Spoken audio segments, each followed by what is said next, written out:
Dios Padre Celestial, queremos alabarte, queremos bendecirte, te damos gracias, Dios, porque tienes cuidado de nosotros y porque en esta hora nos permites acercarnos. Queremos saber, aprender un poco más acerca de ti. Trae sabiduría y trae entendimiento a nuestro corazón y a nuestra vida. En el nombre de Jesús te lo pedimos. Amén. Muy bien, pluma, papel, lápiz y una actitud enseñable es lo que vamos a necesitar el día de hoy para aprender un poco más acerca de nuestro Señor. Semana 4, Efesios, capítulo 2, versos del 11 al 22. Nuestra clase se llama Reconciliación por medio de la cruz.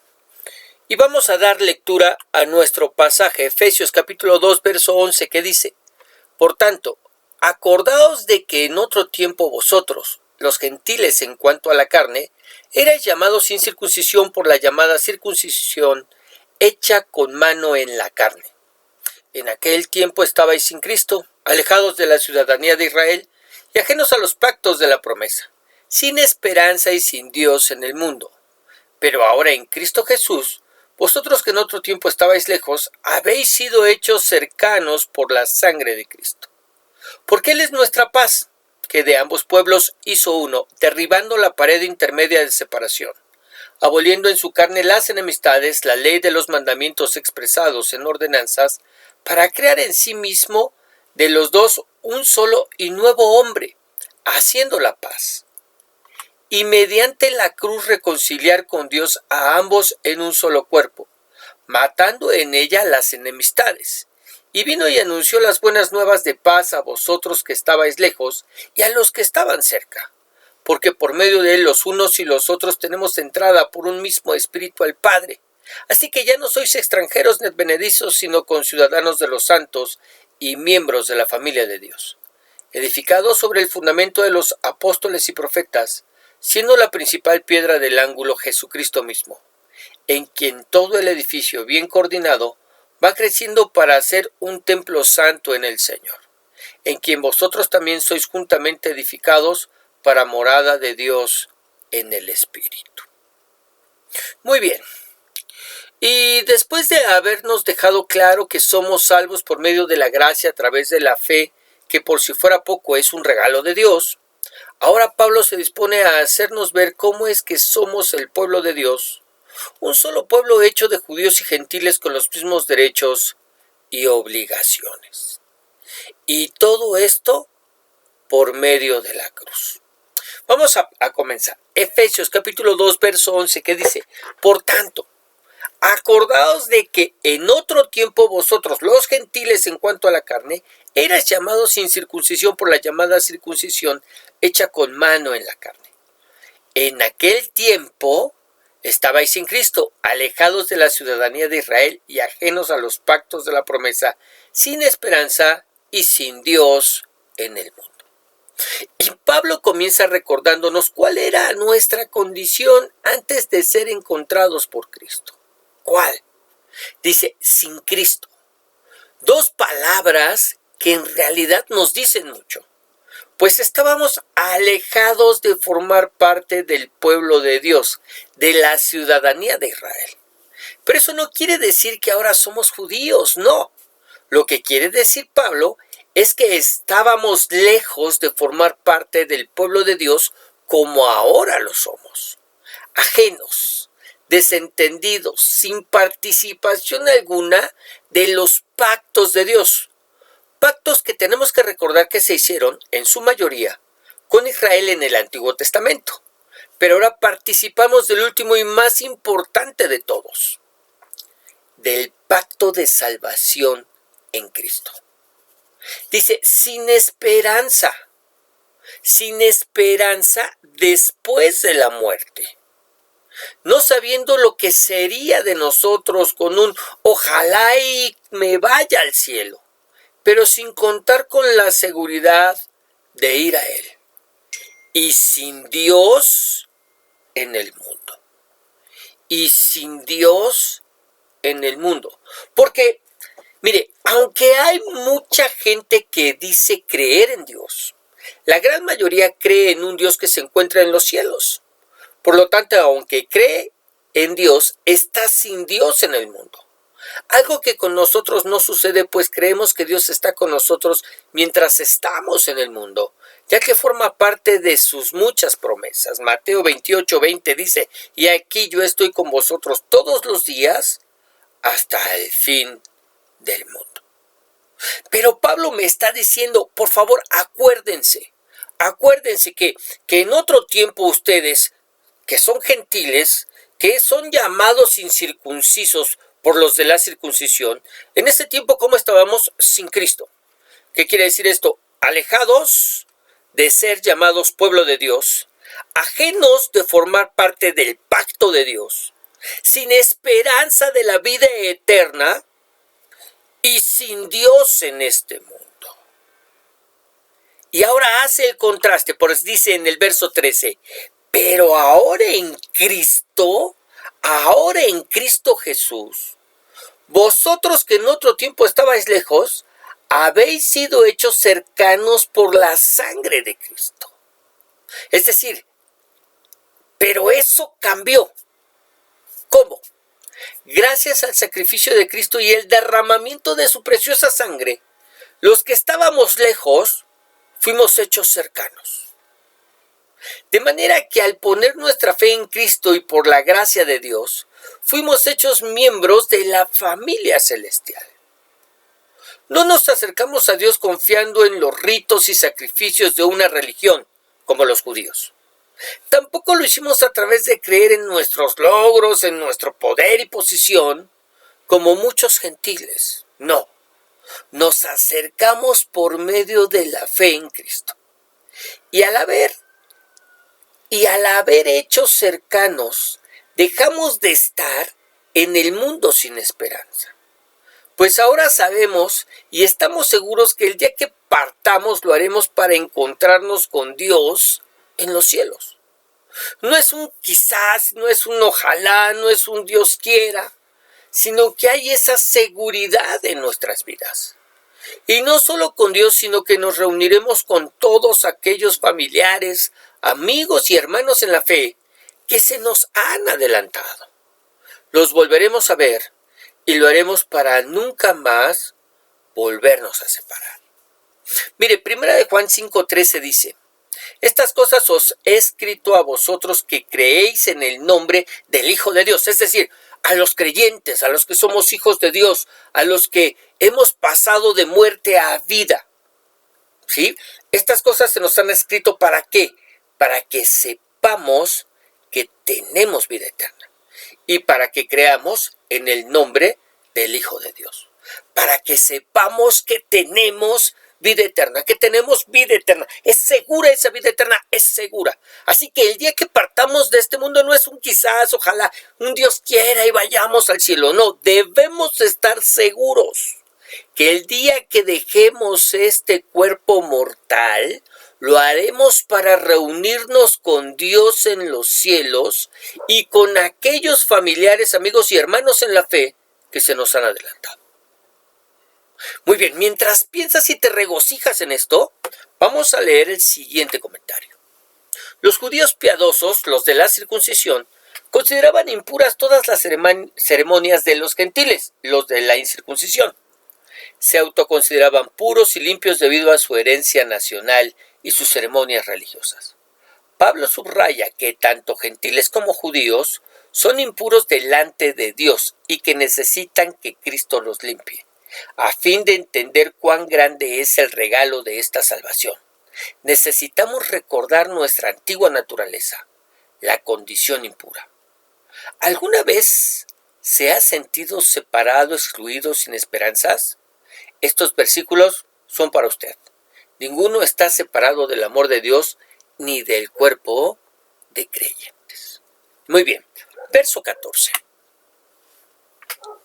Porque Él es nuestra paz, que de ambos pueblos hizo uno, derribando la pared intermedia de separación, aboliendo en su carne las enemistades, la ley de los mandamientos expresados en ordenanzas, para crear en sí mismo de los dos un solo y nuevo hombre, haciendo la paz, y mediante la cruz reconciliar con Dios a ambos en un solo cuerpo, matando en ella las enemistades.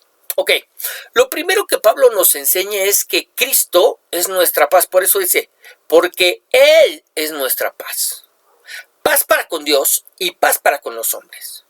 Paz para con Dios al reconciliarnos con Él, a través de su sacrificio, a través del derramamiento de su sangre y el perdón de nuestros pecados. Y paz para con los hombres al derribar la pared que nos separaba. Y aquí Pablo alude a la pared que físicamente en el templo separaba a los judíos de los gentiles.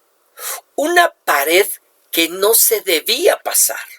Mire, recordemos que Pablo estaba preso en Roma, acusado de haber traspasado esa pared con un gentil. Y nos dice que esa pared entre judíos y gentiles no es otra cosa sino la ley.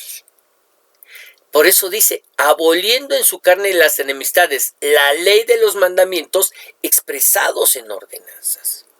Una ley que era guardada por los judíos para acercarse a Dios y que nosotros como no judíos, como gentiles, pues por supuesto que no cumplíamos. Pero Cristo vino y cumplió la ley por nosotros y por ellos. Por ellos que aunque la tenían, no la podían cumplir. Y de esta manera, tanto para ellos como para nosotros, quitó lo que nos separaba y enemistaba, haciendo de los dos un solo y nuevo hombre.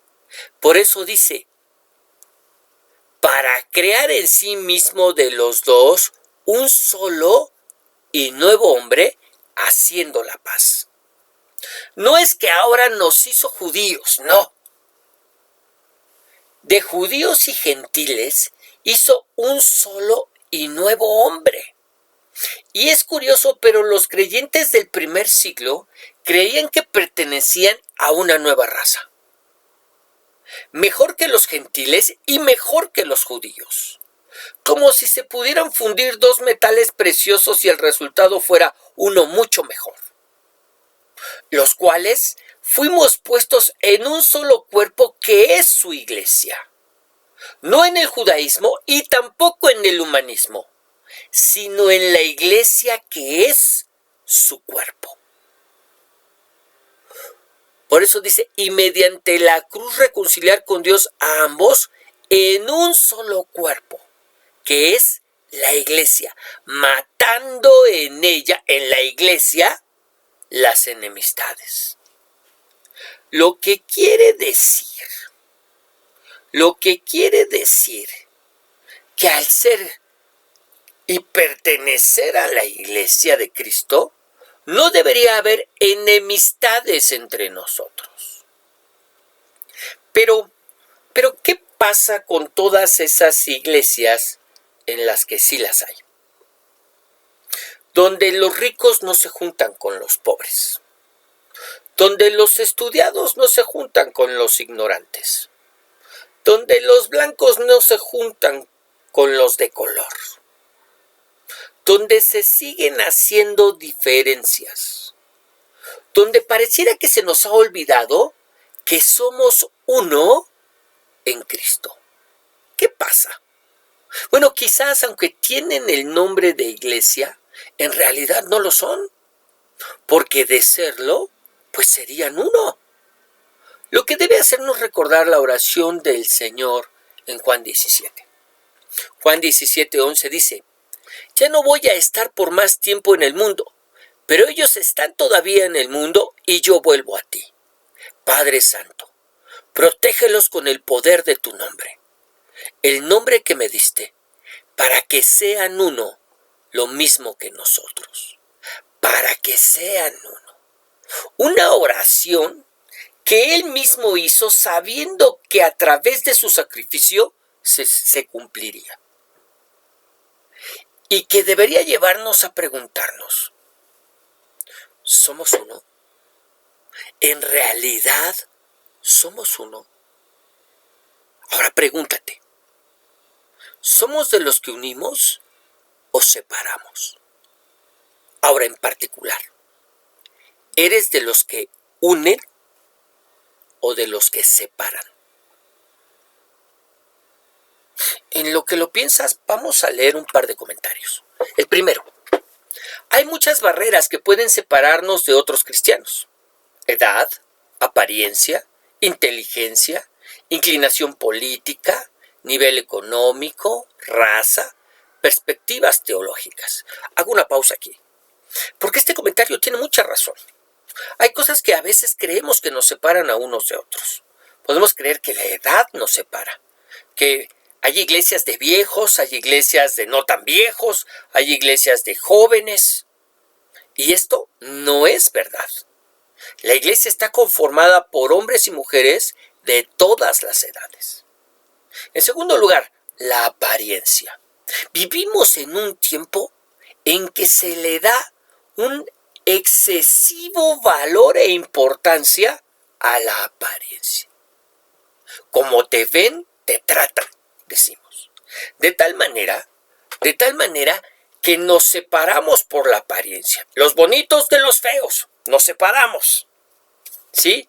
Las guapas y populares de las que son menos guapas y menos populares. Los que vienen bien vestidos de los que vienen mal vestidos. La apariencia, la inteligencia. Qué difícil medir la inteligencia de una persona. Sin embargo, juzgamos a unos menos inteligentes porque han tenido menos éxito que otros en la vida, cuando eso no siempre corresponde. Sin embargo, los dividimos así: los que nos creemos inteligentes de aquellos a quienes creemos que son menos inteligentes de nosotros. Bueno, aún la inclinación política, como lo dice el comentarista, ha venido a dividir a las iglesias, los morenistas de los prianistas, ¿no? En nivel económico, iglesias de ricos versus iglesias de pobres. La raza. Sí, aquellos que venimos y predominan en nosotros los genes anglosajones, blancos, güeritos, de ojos claros, de bonito tipo, de los morenitos, pelitos parados, ojitos cafés. Pero además de eso, nos hemos dividido de acuerdo a nuestras perspectivas teológicas, de acuerdo a nuestras creencias, de acuerdo a Dios. Continúo. Una de las mejores maneras de apagar el amor de Cristo es interesarnos solo por aquellos con los que tenemos afinidad natural. Por suerte, Cristo ha derribado las barreras y unificado a todos los creyentes en una sola familia. Somos ahora todos, bonitos y feos, inteligentes y tontitos, los que tienen buena apariencia de los que tenemos mala apariencia, los que son jóvenes de los que somos viejos, ¿sí? Los que son morenistas de los que son prianistas. Ahora somos una sola familia. Su cruz debiera ser el centro de nuestra unidad. El Espíritu Santo nos ayuda a mirar más allá de las barreras, a la unidad para la que hemos sido llamados a disfrutar, para que sean uno. Vamos a ver el segundo comentario. Cristo derribó las paredes que las personas levantaron entre ellas. Debido a que esas paredes se derribaron, podemos disfrutar de una verdadera unidad con personas que no son como nosotros. Esto es lo que llamamos verdadera reconciliación. Gracias a la muerte de Cristo, todos somos parte de una sola familia. Nuestra hostilidad en contra de otros ha desaparecido. Todos podemos tener acceso al Padre mediante el Espíritu Santo. Hemos dejado de ser extraños para Dios y somos parte de un templo santo con Cristo como piedra principal del ángulo. Muy bien. Versos 17 y 18. Y vino y anunció las buenas nuevas de paz a vosotros que estabais lejos, y a los que estaban cerca, porque por medio de él los unos y los otros tenemos entrada por un mismo espíritu al Padre. Y vino y anunció las buenas nuevas de paz. ¿De quién está hablando? Del Señor Jesucristo. Recordemos que Él fue el primero que vino a anunciar el Evangelio. Él vino a anunciar las buenas nuevas de salvación. ¿Ok? Ahora, ¿qué es lo que nos acercó a los gentiles que estábamos lejos y a los judíos que se pensaban cerca? Las buenas nuevas. Las buenas nuevas del Evangelio. Ambos fuimos acercados por medio de la predicación del mismo Evangelio, donde Cristo muere para pagar por nuestros pecados y alcanzamos el perdón de Dios. No hay un evangelio para judíos y otro para gentiles. No, ambos, judíos y gentiles, compartimos algo en común. Somos pecadores. Unos pecábamos porque ignorábamos y otros pecaban aún sabiendo. Ambos, sin Cristo, vamos al infierno. Ambos tenemos necesidad de un redentor. Los no judíos necesitábamos un redentor. Y los judíos necesitaban un redentor. Y ambos, judíos y gentiles, somos salvos y tenemos entrada al Padre por un mismo espíritu. Dice, unos y los otros tenemos entrada por un mismo espíritu al Padre. Ellos no recibieron un Espíritu Santo diferente al que nosotros recibimos. Ellos y nosotros recibimos al mismo Espíritu. De manera que no hay ninguna diferencia entre ellos y nosotros. Incluso en su manifestación al llenarnos, el Espíritu Santo llenó de la misma manera a judíos que a gentiles. A unos, los judíos, en Pentecostés y a los gentiles en la casa de Cornelio. Lo quiero llevar para que lo vea. Porque aún en estos detalles, Dios tuvo cuidado. Fíjese bien. Hechos capítulo 2, verso 1, que nos habla acerca de la llenura del Espíritu Santo a los creyentes judíos en la fiesta de Pentecostés. Que dice, cuando llegó el día de Pentecostés, estaban todos unánimes juntos. Y de repente vino del cielo un estruendo como un viento recio que soplaba, el cual llenó toda la casa donde estaban sentados, y se les aparecieron lenguas repartidas como de fuego, asentándose sobre cada uno de ellos. ¿Qué sucedió? Cayó el Espíritu Santo, y cuando el Espíritu Santo cayó, llenó la casa, y se les aparecieron lenguas. Comenzaron a hablar en lenguas. Pentecostés judío. ¿A quiénes fueron bautizados por el Espíritu Santo? Solamente judíos. Ahora, vamos a ver Hechos capítulo 10, verso 44, que es el pasaje en donde Pedro va y predica a los gentiles que estaban reunidos en la casa de Cornelio. Hechos 10, 44. Mientras aún hablaba Pedro estas palabras, que estaba hablando Pedro, el Evangelio, estaba compartiendo el mismo Evangelio que compartió después de haber sido bautizados por el Espíritu Santo en Pentecostés a los judíos. Ahora lo estaba compartiendo a los gentiles. Y dice, el Espíritu Santo cayó sobre todos los que oían el discurso. ¿Quiénes eran esos todos? Gentiles.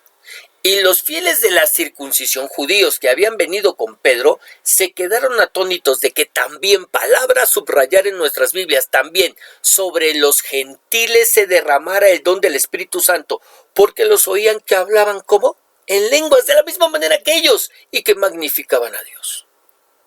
Bautizados de la misma manera por el mismo Espíritu, porque todos hemos sido bautizados en un mismo Espíritu.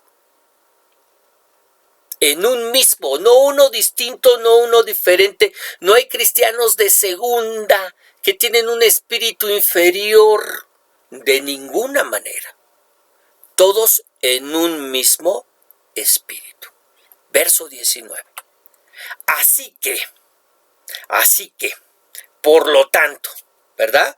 Ya no sois extranjeros ni advenedizos. Esta es una palabra, y lo quiero señalar ahorita que lo estoy leyendo, que significa casi lo mismo que extranjeros, pero significa aquellos que se criaron y vienen de lejos. Debemos recordar que se era judío no solamente por nacer en Jerusalén o por nacer en Israel, sino se es judío aun cuando se nace lejos de esa nación, cuando los padres son judíos. Y a esos advenedizos alejados se refiere. Así que ya no somos extranjeros ni alejados, sino conciudadanos de los santos y miembros de la familia de Dios, edificados sobre el fundamento de los apóstoles y profetas, siendo la principal piedra del ángulo Jesucristo mismo. Es decir, por lo tanto, como consecuencia de poseer todos el mismo espíritu, somos conciudadanos de los cielos y más que eso, somos familia, pues pertenecemos todos a la familia de Dios.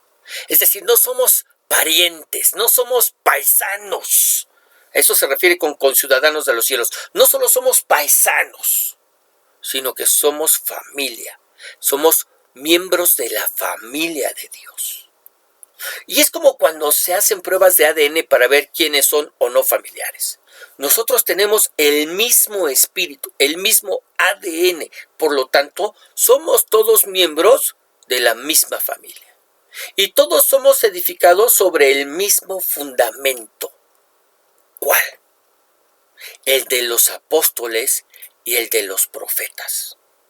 Los profetas que nos hablaron acerca de la venida del Mesías y de los apóstoles que pusieron el fundamento de la iglesia a través de la predicación del evangelio, que no es otra cosa sino la obra de ese Mesías. Los profetas hablaron de lo que habría de venir. Los apóstoles lo confirmaron, siendo el Señor Jesucristo la piedra principal de la que depende todo el edificio. Siendo la piedra principal, la piedra del ángulo del que depende todo el edificio. Miren, en la antigüedad, al hacer una construcción, se ponía una piedra que era la que alineaba y orientaba a todas las demás. Y se le conocía como piedra angular, porque esta piedra alineaba y orientaba a todas las demás. Cuando se llevó a cabo la construcción, por ejemplo, del templo de Salomón, la escritura nos dice que no se escuchó un solo ruido porque las piedras eran preparadas, cortadas, alisadas y labradas lejos del lugar donde se construía. Después se traían y se colocaban en el lugar que les correspondía. Bueno, pues algo así sucedió con cada uno de nosotros. Fuimos alcanzados por el Señor y hechos piedras del templo del Dios vivo. Y después fuimos colocados cada uno en su lugar para desempeñar la función, labor, tarea, ministerio al que fuimos llamados. Todos alineados y orientados con Cristo, la piedra angular. Por eso dice, verso 21, en quien todo el edificio bien coordinado va creciendo para ser un templo santo en el Señor, en quien vosotros también sois juntamente edificados para morada de Dios en el Espíritu. Ahora, yo te pregunto, ¿ese edificio ya está terminado según lo que leímos? Pues claro que no. Aquí se nos dice que va creciendo conforme la iglesia crece. Con cada uno de los nuevos convertidos, la iglesia avanza, la iglesia crece y se fortalece para alcanzar su objetivo. ¿Cuál? ¿Cuál es el objetivo? Aquí nos lo dice, el llegar a ser el templo santo de Dios, donde somos edificados para llegar a ser todos la morada de Dios en el Espíritu. De manera que cada uno de nosotros colabora en esta labor de edificación del templo de diferentes maneras. Unos trayendo a los nuevos convertidos y otros preparándolos para que tomen su lugar en el edificio. Pero todos trabajamos en la edificación del mismo. El problema radica en que muchas veces perdemos de vista lo que estamos haciendo. Lo que me lleva a recordar una enseñanza. Estaban 3 trabajadores de la construcción pegando ladrillos. Y un niño así como son los niños curiosos. Curioso de lo que se construía. Les preguntó a cada uno qué es lo que hacían. A lo que el primero contestó: niño, ¿qué estás ciego? Pegamos ladrillos. El segundo dijo: pequeño, estamos haciendo una barda. Pero el tercero contestó: estamos haciendo una catedral. Y eso es precisamente lo que a muchos de nosotros nos sucede en la iglesia. A veces perdemos de vista que lo que estamos haciendo es un templo. El templo del Dios vivo que habita en un templo no hecho de manos, sino uno hecho con piedras vivas. Ahí donde estás, por favor, inclina tu rostro y cierra tus ojos. Vamos a orar. Señor Dios y Padre, queremos darte gracias, Señor, por lo que tú nos has enseñado el día de hoy. Bendito Padre Celestial, hemos sido reconciliados por medio de la cruz. Reconciliados contigo y reconciliados con los que tenemos a nuestro alrededor. Has roto esa pared intermedia que nos dividía. Y Señor, nos has hecho un nuevo hombre en ti. Oh Padre, miembros de tu familia, bautizados en un mismo espíritu, poseyendo dentro de nosotros un mismo espíritu, unos y otros. Dios, en el nombre de Jesús, queremos alabar y queremos bendecir y queremos darte gracias, Señor, por este privilegio del cual nos has hecho participantes. Padre, que podamos valorarlo, atesorarlo y compartirlo con aquellos que aún no lo saben o que no te conocen. Te damos gracias en el nombre de Jesús, porque tú eres quien hace todas estas cosas posibles. Amén. Muy bien, que el Señor te bendiga, que el Señor te guarde, que el Señor haga resplandecer su rostro sobre ti y sea ese mismo Señor el que te dé paz. Nos estamos despidiendo, no sin antes recordarte, todos los días nos escuchamos por medio de un devocional. Los días domingos recibes una palabra de reflexión. Y todos los lunes, tu estudio bíblico.